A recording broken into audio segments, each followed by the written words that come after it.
I have never been good at taking care of myself. I am so bad at it that sometimes I feel like getting up and doing something. Other times I just lay in bed, not minding how much time I've lost by sulking around. I don't really care what happens next or where I end up. Something like neglect, if you may call it.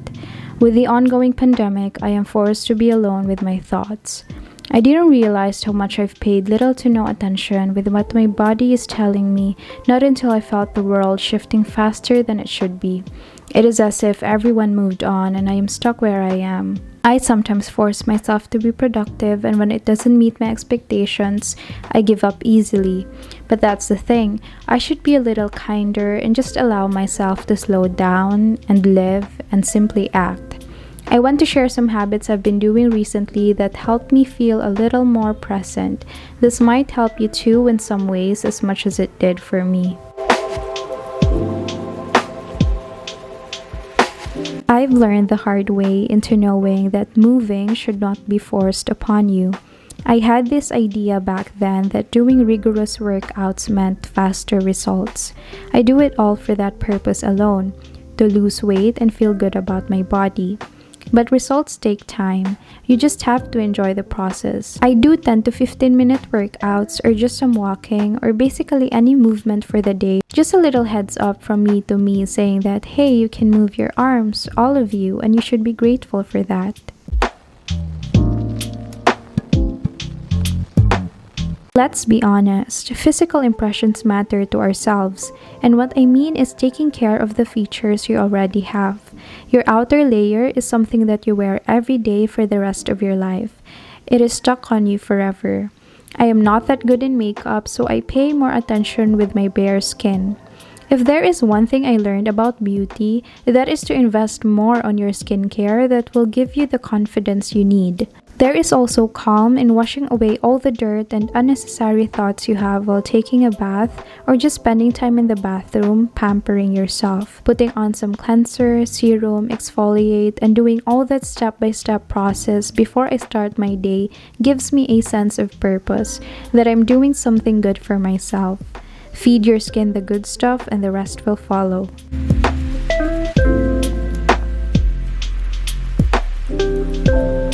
But of course, it's not just what we see on the outside. What you intake is just as important as your skincare. Eating well for me is a form of self-respect.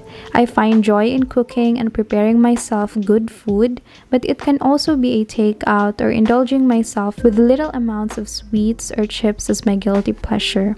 Enjoying your food is healthy and you don't have to force yourself to eat what you don't like.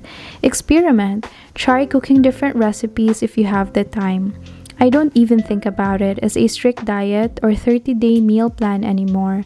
As long as I eat intelligently and healthily, then I'm good.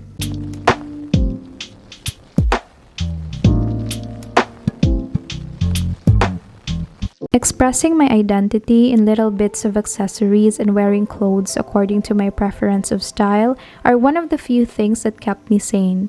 It's more like my short, happy escape from what is really happening around. There can never be good days that you will look up to if you don't start seeing it that way now. So I thought, screw it, every day matters. I'll wear the clothes I've been saving up for special occasions, even if I'm just at home. I feel like I can take on anything or just simply get through the day if I plan what I'll wear.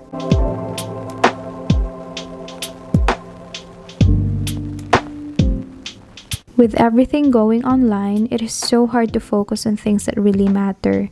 Even learning takes a lot of hard work for me to do. I've become twice the procrastinator as I have been during face-to-face classes. I admit that it did not go well for my mental health, but I should not let this be a barrier towards reaching my goals. If you look at it from a different perspective, learning can be really fun, especially if you're not pressured to do it. In my case, I've built a strong relationship with my study habits by knowing first what type of learner I am, and it turned out to be a visualizer. So I take notes, attach pictures, anything that can help me remember things. And when I get tired, I don't force myself. I take a break and rest and I sleep. We spend most of our lives learning, might as well enjoy the ride and embrace the experience.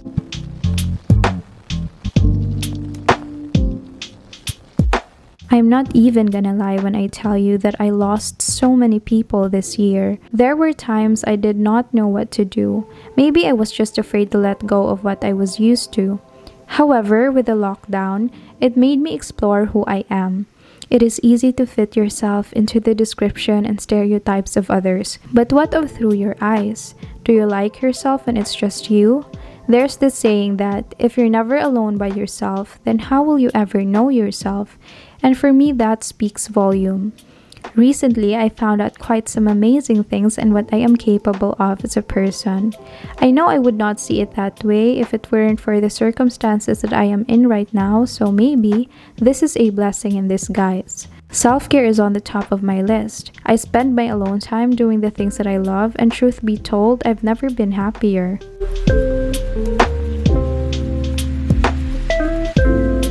But sometimes self-care is people too. I used to think that the greater the number of people in your life, the better. But as I grew older, it didn't matter that much anymore. One person, two, three, I don't care. Reality is, people leave. Some don't linger around and they're just there to teach you a lesson. I'm still so grateful though, even to the ones who left. They all made me realize how important connections are. As long as I am surrounded by the ones who stayed and who want only the best for me and I for them, then that is all that I need. Surround yourself with supportive people. Spend time with them, laugh at their jokes, support them, go on adventures with them, and don't be afraid to open yourself to them. Jealousy, insecurity, backstabbing, they're also overrated. Good people giving off good energy are still the best.